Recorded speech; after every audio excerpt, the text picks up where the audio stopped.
साधु संत भक्त परमात्मा के लिए ही प्रयत्नशील होते हैं। जो भक्त हैं उनको भी भगवान की तलाश है, इसलिए वो किसी गुरु के पास गए हैं। और गुरु जो पद पे प्राप्त बैठा है वो भी तो भगवान के लिए ही घर से निकला है, उसने प्रयत्न प्रारंभ किए हैं तो परमात्मा के लिए किए हैं। आज ठीक है वो गुरु पद पर बैठ गया और बहुत से शिष्य भी हो गए हैं, तो उसने पुनः विचार करना पड़ेगा, क्योंकि उसको परमात्मा की आवश्यकता है। यदि उसका मार्ग गलत है तो आज भी ठीक किया जा सकता है उसको, और यदि आज भी ठीक नहीं करेगा अभी अपने अभिमानवश, तो वो दूना दोषी होगा। वो इस कैटेगरी का होगा कि जानबूझ साची तजय करे झूठ तेने, और ताकि संगत है प्रभु सौपन में भी ना दे। वो कृतघ्नी व्यक्ति होगा, चाहे बेशक गुरु बना बैठा है, जिसको ये पता लग गया तेरा ज्ञान गलत, तेरा नाम गलत, तेरी साधना गलत, और वो फिर भी हार मानने को स्वीकार तैयार नहीं है, यानी फिर भी ये नहीं कहता अपने शिष्यों को कि अभी मेरा मार्ग गलत है, तो वो कृतघ्नी प्राणी बताया है। उसके विषय में कहा है कि जानबूझ साची तजय और करे झूठ तेने, और ताकि संगत है प्रभु सौपन में भी नहीं थे। इसे नालायक आदमी की तो सौपने में भी भेंट नहीं होनी चाहिए इसके साथ। और जो उनके फंसे बैठे हैं भोली श्रद्धालु, अब उन्होंने स्वयं सोचना पड़ेगा।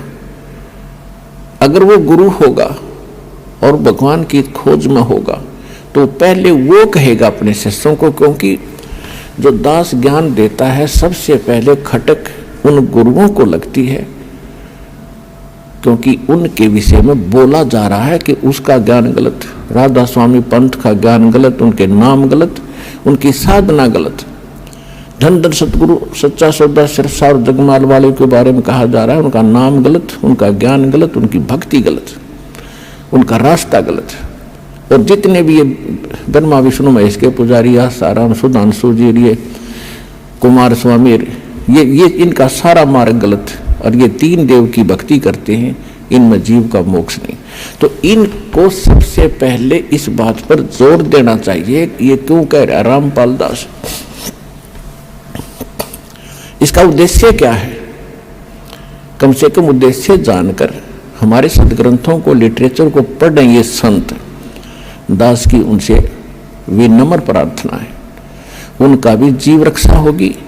उनके अंतर्गत जो भोले श्रद्धालु फंसे पड़े हैं उनको संत मान के, संत वही होता है जिसके पास पूर्ण ज्ञान हो और साधना ठीक है, नहीं तो भक्त नहीं है, ना वो गुरु है। वो तो एक अपना जीवन नाश कर रहे हैं। तो उनसे दास उनके हित के लिए कह रहा है। जैसे कोई रास्ते में जा रहा है और काफी लंबे सफर पर पहुंच गया और वहां उसको कोई टोक रहा है, कहाँ जा रहे हो भाई, तो वो उस स्थान का नाम बताते हैं और वहां कोई व्यक्ति खड़ा है, वो कहता है ये रास्ता ठीक नहीं है आपका, आप बहुत गलत जा रहे हो। तो उस व्यक्ति को क्या करना चाहिए? 1, 2, 4 और से सलाह लेनी चाहिए, भी सचमुच मैं जा रहा हूं, ये मार्ग ठीक है कि नहीं। और उसके साथ झगड़ने लग जा कि तू क्यों बोल रहा है मेरे मार्ग को गलत, तूने कैसे बता दिया गलत। तो ये बुद्धिमान का काम नहीं, ये तो महान नीच व्यक्ति करता है ऐसा व्यवहार। कोई कहता है भी तेरा रास्ता ठीक नहीं, तो उसने धन्यवाद करना चाहिए उसका और सोचना चाहिए भी बता कैसे गलत जा रहा हूं, मेरा विश्वास दृढ़ कर कि मैं गलत जा रहा हूं। तो और नहीं तो मैप हमारे पास है, उस नक्शे को, उस मानचित्र को सामने धर ले और भाई तू यहां खड़ा है, ये शहर है और आप जा रहे हो दिल्ली, और आप हिसार से चल के आगे सिरसा, ये सिरसा यहां पर है और दिल्ली इधर है, तेरा मार्ग इसलिए गलत है। तो फिर उसने पुनर्विचार करना चाहिए। तो हमारे जो सदग्रंथ हैं ये हमारा मानचित्र है, ये हमारा गाइड है। जो संत हमारे सदग्रंथों के विरुद्ध बताते हैं और विरुद्ध जा रहे हैं और अपने भक्तों को ले जा रहे हैं, उनके लिए दास प्रार्थना कर रहा है कि आप शास्त्र विधि त्याग कर मनमाना आचरण करे और करवा के अपना जीवन नाश कर रहे हो और आपके आश्रित इन भोले श्रद्धालुओं के जीवन को नाश करके उनका भार अपने सिर पर धरकर पाप के भागी बन रहे हो। दास उनको इतना सतर्क करना चाहता है कि कुछ संभलो और विचार करो। ये मैप तुम्हें नहीं देखने आते हैं तो दास ने कति क्लियर कर रखा है। इन सदग्रंथों को दास ने कति निष्कर्ष निकाल कर सत्संग कर रखे। इनको संत भी सुने, उनके चेले भी सुने, अगर उनका समझ में आओ तो ग्रहण करें, ना कोई जोर जबरदस्ती नहीं। वैसे ही किसी के साथ झगड़ा कर लेते हैं, तुमने ऐसे गलत क्यों कह दिया, पहले देखो गलत क्यों कहा। तो ये तो एक सभ्यता, एक नेक व्यक्ति के लक्षण। और एक बेमतलब उसको सच्चा रास्ता दिखावे, उसके भले में कहे, उसके साथ वो झगड़ा करता है तो कहते हैं कहे भली माने बुरी। और यही परीक्षा नीच आदमी की यही परीक्षा होती है कि उसके भले की कहेंगे तो उसको हानि करता है।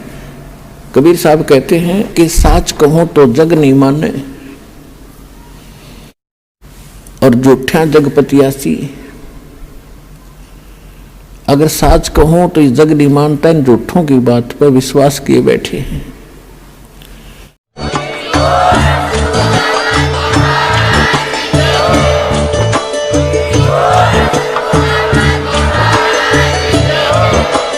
आप सुन रहे थे जगत गुरु तत्वदर्शी संत रामपाल जी महाराज जी के मंगल प्रवचन। अधिक जानकारी के लिए विजिट कीजिए हमारी वेबसाइट www.jagatgururampalji.org। संत रामपाल जी महाराज जी के शुभ आशीर्वाद से पूरे विश्व भर में 500 से भी ज्यादा नाम दीक्षा केंद्र हैं, जिन पर संत रामपाल जी महाराज जी द्वारा ऑनलाइन निशुल्क नाम दीक्षा दी जा रही है। अपने नजदीकी नाम दीक्षा केंद्र का पता करने के लिए संपर्क करें 8222880541।